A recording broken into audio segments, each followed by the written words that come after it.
Hello everyone. Namaste all of you. This is Varsha Roga and the topic of today is associations of the 19th century. These associations were popular before the existence of Indian National Congress. These organizations are important because they show the political scenario of the 19th century and also lay the basis of formation of Grand Old Party of India, that is Indian National Congress. So we must go through these organizations quickly to understand in a better way the formation of Indian National Congress. From exam point of view, this section is less important for SSC aspirants but equally important for UPSC aspirants because UPSC asks questions from everywhere and anywhere in the exam. So first is political associations of Bengal. Exam point of view से Bengal association सबसे ज्यादा important है पर इधर भी आपसे ज्यादा details नहीं पूछी जाएगी, यह कभी नहीं पूछा जाता है। अगर इम्पोर्टेंट फीचर है या इम्पोर्टेंट लीडर्स है जिन्होंने ये ऑर्गेनाइजेशंस एसोसिएशंस बनाई थी तो उनके नाम भी पूछे जा सकते हैं।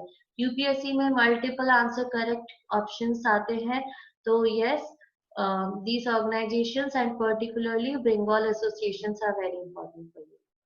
First is Zamindari Association, 1836. It was started by Prasna Kumar Tagore, Dwarkanath Tagore and Radhakant Dev. इसको लैंड होल्डर सोसाइटी भी बोला गया क्योंकि इसके बोध के 2 साल बाद ही इसको रिनेम कर दिया गया।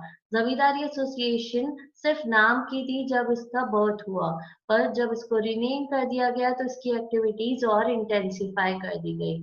इसका मेन फोकस सिर्फ लैंडलॉर्ड्स और जमींदार पे था और उनके ही इंटरेस्ट को प्रोटेक्ट करना इसी ऑर्गेनाइजेशन का काम था।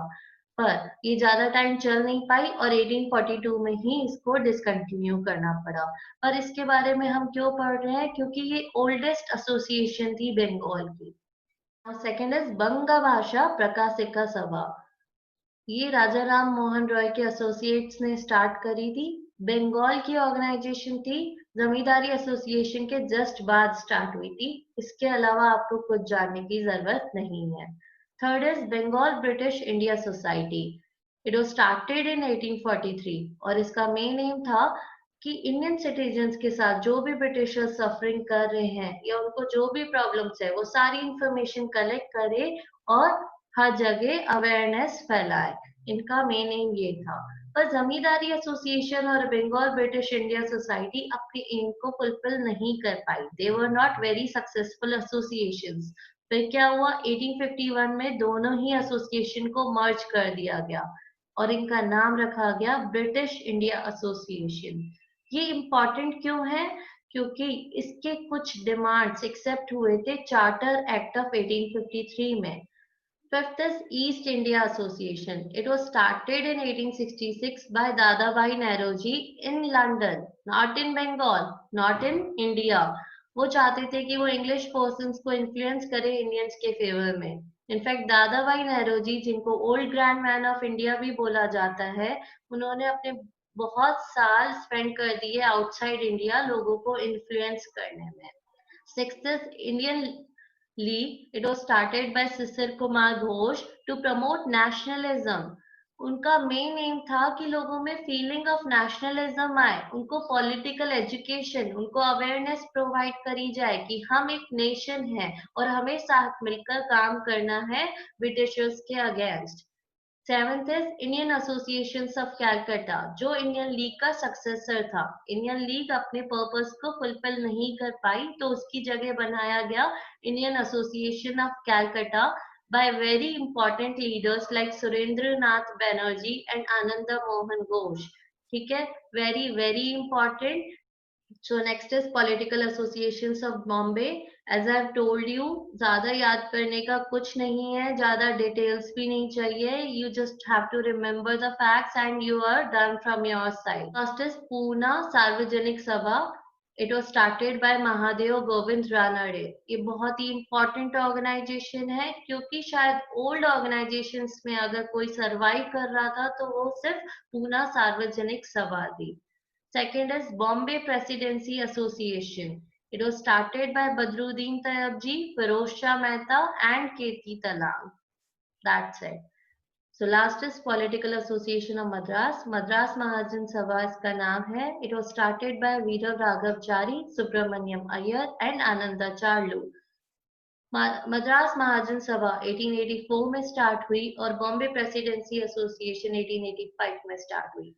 ये दोनों ऑर्गेनाइजेशंस सबसे लास्ट में स्टार्ट हुई और इन दोनों ऑर्गेनाइजेशंस की लूप होल्स की वजह से ही हमें नीड हुई कि हमें एक नेशनल पार्टी की जरूरत है जो हमारे इंडिया को एक नेशनल लेवल पे रिप्रेजेंट कर पाए. इन पार्टीज में बहुत सारे लूप होल्स थे और उनमें से कुछ लूप होल्स हम देखेंगे. First is these were regional organisations. अभी इनका टेरिटोरियल और सोशल बेस बहुत ही कम था. ये कन्फाइंड हो गई एक ही एरिया में कि बंगाल में है तो सिर्फ बंगाल के इश्यूज देख रहे हैं, वो भी पूरे बंगाल के नहीं, एक स्पेसिफिक एरिया के. Second was confined to smaller issues. ये ऑर्गेनाइजेशन अगर नेशनलिस्ट एजेंडा से भी बनी, अगर एंटी ब्रिटिश कैंपेन स्टार्ट करने के लिए भी बनी, तो बाद में धीरे धीरे इनके इश्यूज बहुत ही नैरो होते गए. जैसे कि British India association of Bengal focused only on zamindars. Third, no से in British government.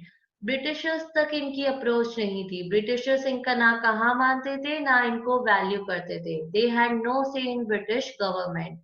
Fourth is weak organization. These organization had very weak planning and organizational structure. Bombay Association and Madras Native Association जैसी organizations reactionary हो गई. They turned into passive organization. They forgot their main agenda.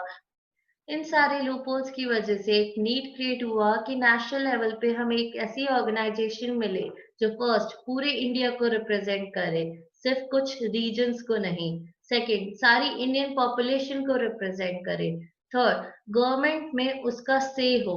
अगर हमें कोई demands हो तो government हमारी बातें माने. So all these factor led to the basis of creation of the Grand Old Party of India, Indian National Congress in 1885, which we will see in our next class. Till then, be healthy, be safe, and also keep revising lectures. Goodbye.